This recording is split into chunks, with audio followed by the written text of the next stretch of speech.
Alrighty, you made it. Yes, it is. Today is Friday, August 15th.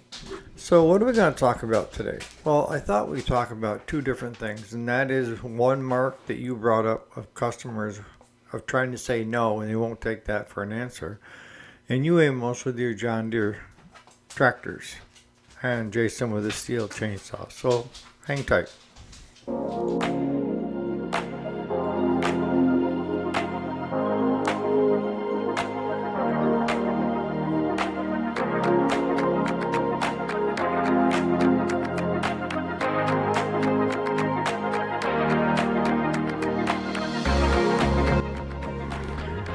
Alrighty, welcome back to the channel. My name is Eric, if you didn't already know it. And yes, this is the weekday, Monday through Friday. Today is Friday, August 15th of 2025. So, what was all that garble in the beginning? Okay, the garble was A to Amos with his John Deere tractors, the five of them, plus his backhoe and dozer. At one time, I had 17 John Deere tractors. They were the older ones restored. And I can remember I finally said enough's enough, time to get rid of them, because we go up in the spring of the year, pull them out, get all of them running, drive them around a little bit, park them out in front of the house, and then not touch them again until fall when we put them back into the lean-to building up there under cover. And we kept repeating this process. So finally I said, you know what? Use it or lose it. So that's what I did. I sold them. And you're right about the parts. I like my John Deeres because they hold up.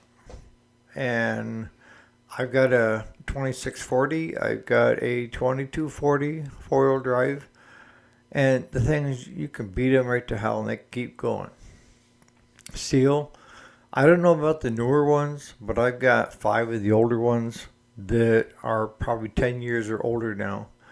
And they hold up really well. I know that the 170 and the 210 that are the newer ones are the homeowners edition. There is a difference between a homeowners and a commercial, and I think it's pretty much in all the saws. Whether you buy Husqvarna, whether you buy, if you want quality, you're going to pay for it. And I opted to go with the homeowner because I just use it to cut firewood, clear trails up into the woods and stuff. So I don't do any major logging with it or depend upon it for my lifeblood. But again, the parts are readily available. I'd even thought about trying one of them Chinese knockoffs that friends of mine have tried, and they love them. That the parts will interchange between the saws, and they're buying big saws for what I paid for my 170, actually less. So I'll just give you something to think about. All right, so the major topic. What do you do when the customer won't take no for an answer? And biggest response is you got to set your boundaries. Sometimes it's hard because your customers are your friends and your lifeblood, and you don't want to piss them off, because if you piss them off because you won't work on this machine, the five other machines that they always bring you, they'll stop bringing, right? But we ran into this with Massimo, Coleman, the side-by-sides, UTVs, the mini bikes, the go-karts. I had this thing, like a aha moment. I said, what are extra ways to get revenue into this shop? And I said, well, why not become a warranty shop for them? And I'll be honest with you, the major reason I became the warranty shop for them is we were doing 5 Tractor Supply stores. And that meant anything that got brought back for an issue, we saw it. And to help them out, every time they take on a new brand, we would automatically ask to become a warranty shop for that brand. And the Massimo, Coleman's, and now I'm not sure, but I think Cub Cadets is made by the same Chinese company, just a different look. There's a lot of them out there. And they have the Hassan motors in them, if I'm pronouncing it correctly. But I was thinking, there is a moneymaker. You know, we can do the warranty work if we can become a warranty shop, bring in more revenue. Short answer was yes, and the long answer is no. It helped us out because it got us in, and they were more than willing to accept us as a warranty shop. Quick. But what we ended up finding was they're a hard company to get paid by. B, you could usually buy those parts that they wanted you to buy through them at dealer cost. You could buy cheaper on eBay. Sometimes half the cost. And C, they're a bitch to work on. They are. They're not your typical Polaris, Honda, Yamaha. They are a breed of their own. And most things that you have to do to them are major. I've never hardly ever seen one of them come into our shop with a minor issue. And I've seen ones that look pristine have engine issues. Or gear crankcase issues of where it looks just like separation of fluids in there. So we got a hold of them. They said, yes, absolutely, we'd love to have you be a warranty shop. And we did that also because quite a few of our customers were now buying them. And they were looking for a place close by in case they had problems. So that was to kind of help them out too. In the end, it was one of the worst things that we ever did. And why is that? Because we never made any money off it. And I only got paid for one warranty job. And it wasn't full amount either. But anytime we had issues with the engines, I mean, there was one that I lost $1,400 on. Yeah, $1,400. And you're going to say, how could you do that? Well, it's because we couldn't do it. Claude couldn't do it. So I farmed it out to another mechanic that said they could do it. And that didn't go well. Tried a different mechanic to try to fix it. That didn't go well. And by the time I got all said and done, I had to pay those two mechanics plus our shop hours that we'd lost. And we were still no farther ahead. And the customer was irate for a good reason. You know, it wasn't that old. If you're going to buy one of these units, think really long and hard. We just had a customer call the other day. This is going along what you're asking, Mark. He bought one last year, and it was a Cub Cadet, but I think they're all the same. And he's having problems with the motor issues, that he can't get it to stay running and this and that. And we told him no. And he's like, you have to, Eric. No, we're not. We end up losing our ass on this, or losing our shirt, if whatever way you want to look at it. But he wasn't willing to take no for an answer, even after I told him repeatedly, we are not touching it. If I could think of somebody that might be able to help you out, I will have them get a hold of you, or I will get a hold of you with their number. I'm not going to take the unit and then do this all over again. Been there, done that, wore the t-shirt, sucked. But the problem is when we finally said enough is enough, we were the only warranty shop within a 300-mile radius. So you can just imagine the amount of units that were coming to us.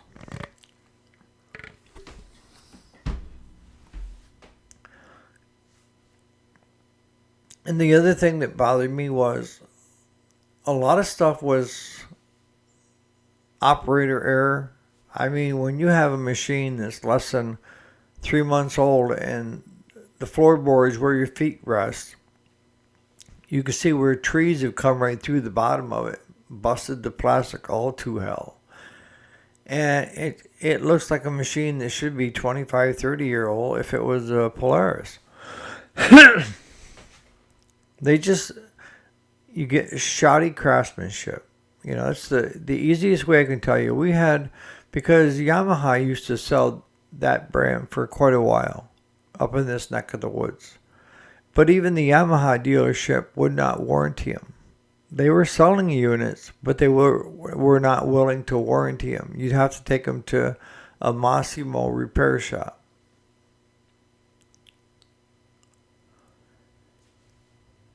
You have to think about what's best for your shop. And when you have a customer that's unwilling to take no for an answer, what's the best advice? Is that customer that important that you should spend any further time with them? Now, as I said earlier on, if the customer has got 4 or 5 other units that you see, snow blowers, push mowers, rider, and this and that, you're going to give them a little bit more grace per se.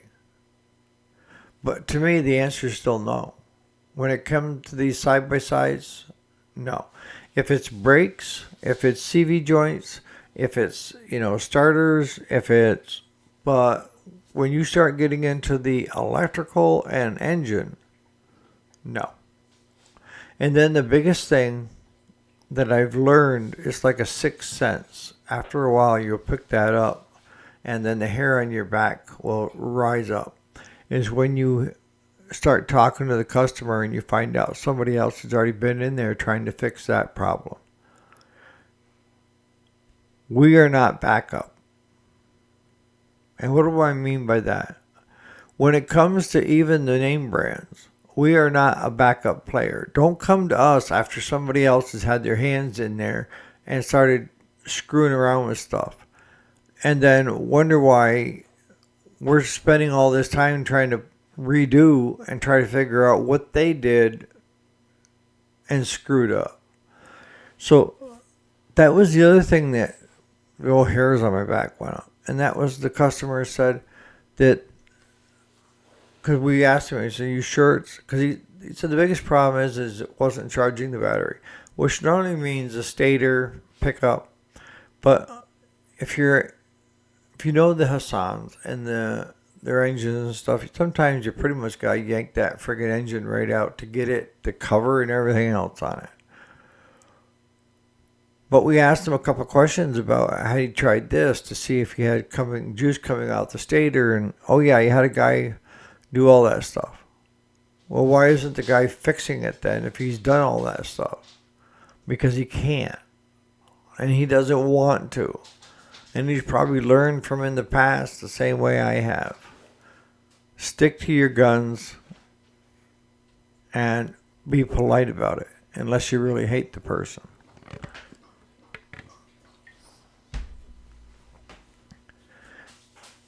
But what are other reasons to say no? Here are our list. If you haven't paid your bill last year, and you're here again this year looking to get your lawnmower serviced or fixed or this or that, if you have an outstanding bill with us, this is where Claude and I play good cop, bad cop. I'm the good cop, of course, because I'm the good looking one.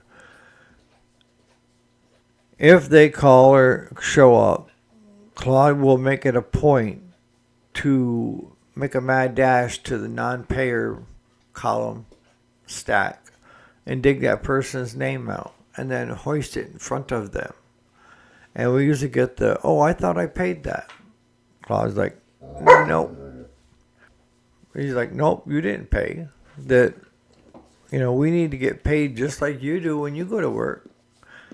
So that's one. If we have a customer that has a history of just trying to get money out of them for the work, then that's a good reason to say no. Especially if it's happened a few times. If the customer comes to you and says, "I'm having a little bit of difficulty, can I pay you so much a month?" I'm fine with that. Even if it says, "Can you wait for a couple months before I can get a payment?" I'm fine with that. But to wait a whole year until you need it serviced again, I'm not so fine with that. I mean, even with me, with my memory judgment and stuff like that, I know that I owe people a certain amount of money for doing jobs that need to get paid for. And so do you. You know, I thought my stack was bad until I talked to a friend of mine that runs an auto mechanic shop. And he got right out of everything but just brakes, rotors, tires, nothing serious. Starters, no engine work anymore, no transmission work anymore, no engine swaps, no transmission swaps. He streamlined it. And he was telling me he's actually making more money on just doing that than he ever did when he was doing engines, transmissions, and all of it. Because there was such a list of non-payers. It just wasn't feasible. So that's another thing you can look at as a shop owner is what are the things that bring in revenue and what doesn't? What has a history? And this may take time at doing it for a while, but you need to be able to look at every aspect of your business. And it doesn't matter whether you're in small engine, auto mechanics, what have you. Selling ice cream on the corner out of a little trailer. You look at what does well for the shop and what doesn't do so well. And if you stop doing what doesn't do so well, would that lead to more of the stuff that you are doing well? And the answer is yes. Because you're so busy doing the not so that you're overlooking and saying no to ones that you could actually make money on. And the only way you're going to know that is to sit down and crunch numbers. Honestly. People look at me and they say, wow, you made good money on that tractor, $2,500. $2,500 is not the labor bill. That's parts and labor. And then if I figured up my labor, we're not charging that customer for ordering those parts, getting those parts here. I mean, he pays for the parts, or she does, but the time it takes me to sit and do parts lookups, get the parts coming, we hardly ever charge for that. I'm useless anyway, so I'm not worth much. But in the end, those bigger jobs a lot of times aren't as good of money makers as those quick in and outs. We like those bigger jobs because we can work on those throughout the winter, right? But it seems like this year we're doing more of them this summer than we didn't hardly have any last year because the economy, I'm hoping, is better this fall. But so far, we haven't got anybody booked. We're getting them in because things are slow. But you have to really take a look at that. And location. In some areas, certain aspects do better than others. Some were just simply oil changes and, a spring service and a fall service may be the moneymaker, not the actual repairs on fixing stuff. And the other thing is, you can train a monkey to do a service on a lawnmower.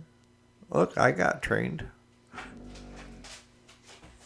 Whereas to go into deeper where you're welding decks and, replacing spindles and yes, all that stuff could be taught, but it's a little more time consuming and a lot of times the actual hours spent doing a lot of that stuff for some reason doesn't transpose over onto the actual bill.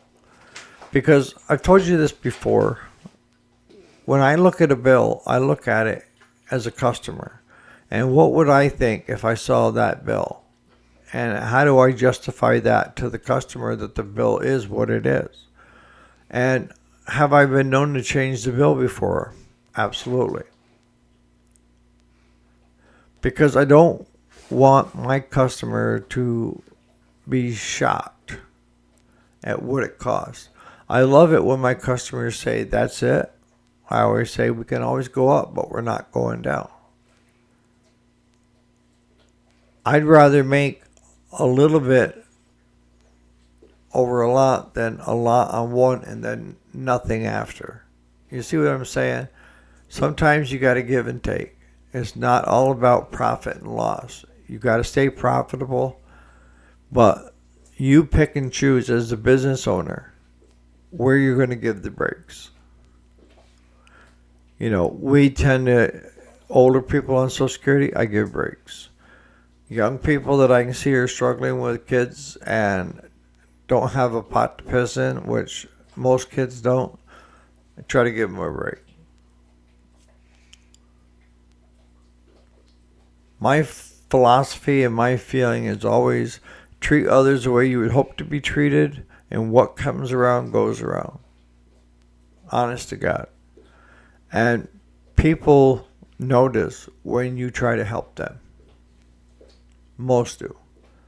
If they don't do it again because they're too busy with their head up their ass. Hopefully that kind of answers the question of when a customer says no. You just simply have to have boundaries. And you have to weigh it out and say, is this customer worth getting into a tissy fit over? Because I'll tell you, when it comes to the side-by-sides, Massimo, Coleman, if it's an engine issue, not a chance. As I said, brakes, CV joints, starters, solenoids, stuff like that, winches, yes, we do those. But we do not touch the engine. And that's the cross, Catholics do, of do not get anywhere near it unless you are a wealthy individual to start with, because you will lose your ass on these engines. So on that note, you guys have a great Friday, and we'll catch you here bright early tomorrow. Well, maybe tomorrow. I'm not sure. I might be going fishing. But either way, you guys have a great Friday, and we'll catch you here Monday for another edition for the weekday. You guys have a great weekend.